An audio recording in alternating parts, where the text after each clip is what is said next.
여러분들은 지금까지 살면서 해야 하는 것이 중요했어요? 하고 싶은 것이 중요했어요? 자기가 바라는 것과 바람직한 사이에서 생기는 엇박자 때문에 인생은 고달프다. 삶에 재미가 없다. 노자의 기획은 뭐냐? 해야 하는 것을 없애고 하고 싶은 것을 다양한 사람들이 해서 이루어진 나라가 풍성하다고 하는 거예요. 자, 그러면 노자는 우리를 중시하겠어요? 나를 중시하겠어요? 나를 중시하죠. 돈은 무엇인가를 날마다 덜어내는 일이다.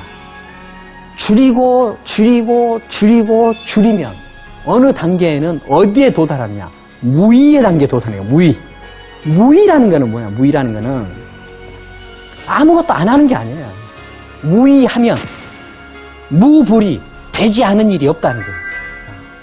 노자가 무의를 강조하는 이유는 그것이 무불이라는 효과를 주기 때문에 세계를 봐야 하는 대로 보지 말자. 보고 싶은 대로 보지 마라. 세계가 보여지는 대로 봐라. 보여지는 대로 보고 반응하는 것. 이것이 무의예요. 성공과 실패는 어디에서 결정되느냐?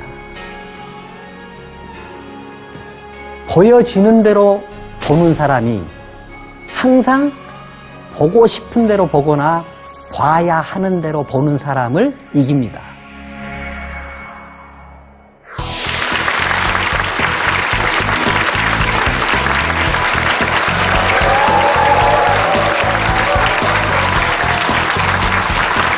안녕하세요. 좀 오랜만에 뵌 것 같습니다. 제가 요즘 그 노자에 대해서 이야기를 하고 있으니까 유학을 좋아하는 제 친구들이나 또 유학을 전공하는 친구들이 왜 뭐 유학은 나쁘고 노자는 뭐 공자는 나쁘고 노자는 좋다고 그렇게 이야기하느냐 그런 항의들을 하더라고요. 물론 웃으면서 하지만은 좀 뼈가 있는 것 같이 느껴졌어요. 근데 제가 이제 저한테 맡겨진 임무가 노자를 이야기하는 게 제 임무죠. 그러니까 노자를 좀 많이 이야기할 수밖에 없고, 그다음에 전혀 공자는 나쁘고 노자는 좋다. 저는 그런 뜻은 전혀 없습니다. 다만 현대가 흘러가는 방향을 볼 때 공자의 사상보다는 노자의 사상이 좀 더 효과적이지 않을까, 좀 긍정적인 역할을 하지 않을까 하는 것에 대해서 지금 제가 자세히 설명하고 있는 겁니다. 철학은 어떤 철학도 이 세계의 모든 문제를 해결할 수 있는 철학은 없습니다. 이 세계의 주도권은 항상 세계 자체에 있어요. 이론에 있지 않습니다. 주도권은 세계에 있어요. 그러니까 이 세계가 어떤 형태를 띠고 움직이는가, 어떤 방향으로 움직이는가를 감지하는 것이 제일 중요해요. 그러니까 내가 어떤 이론을 가지고 있는가, 나한테 어떤 믿음 체계가 있는가가 중요한 것이 아니라 세계가 어떻게 움직이는가 하는 데 대해서 내가 어떤 궁금증을 가지고 있는가가 더 중요하다는 거예요. 자, 그래서 제가 이제 유학과 이제 공자와 노자를 비교해서 여러분들에게 드리는 말씀은, 일단 세계가 움직이는 모습이, 다시 말하면은 현대의 모습이 훨씬 더 노자의 이야기를 들으면 더 효과가 있을 것이다 고 이야기하는 거죠.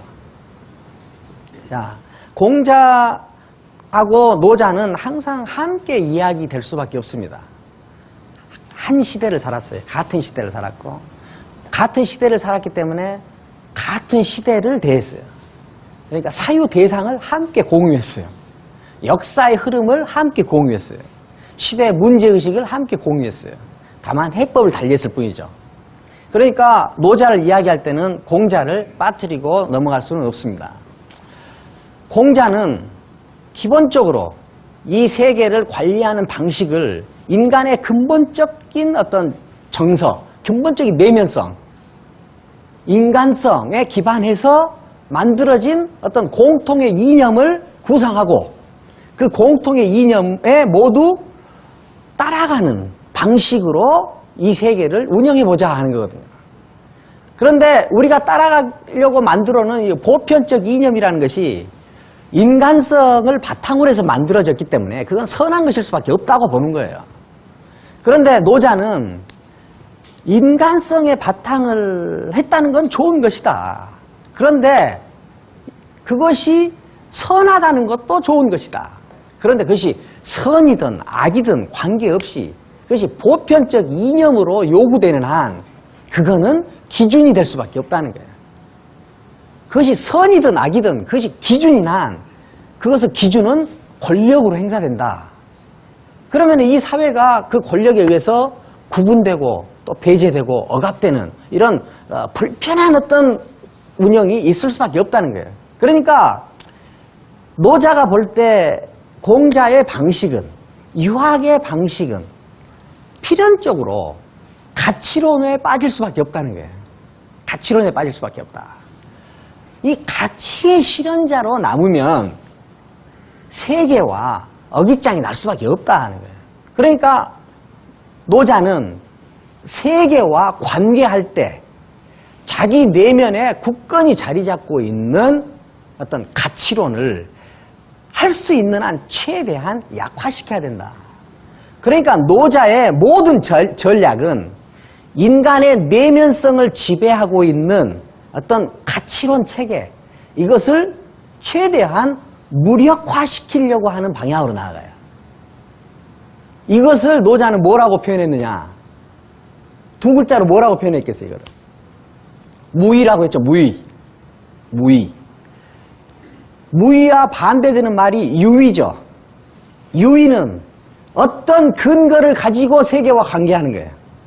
노자가 생각할 때, 물론 노자가 뭐 도덕경 안에서 이런 이야기를 한 적은 없습니다만은, 노자가 생각할 때 이 세계를 보고 싶은 대로 보거나 봐야 하는 대로 보는 사람은 이 세계를 보여지는 대로 볼 수 있는 사람을 절대 이길 수 없다는 거예요. 세계를 봐야 하는 대로 보거나 보고 싶은 대로 보지 않고 보여지는 대로 볼 수 있는 사람은 보고 싶은 대로 보거나 봐야 하는 대로 보는 사람을 항상 이길 수 있다는 거예요.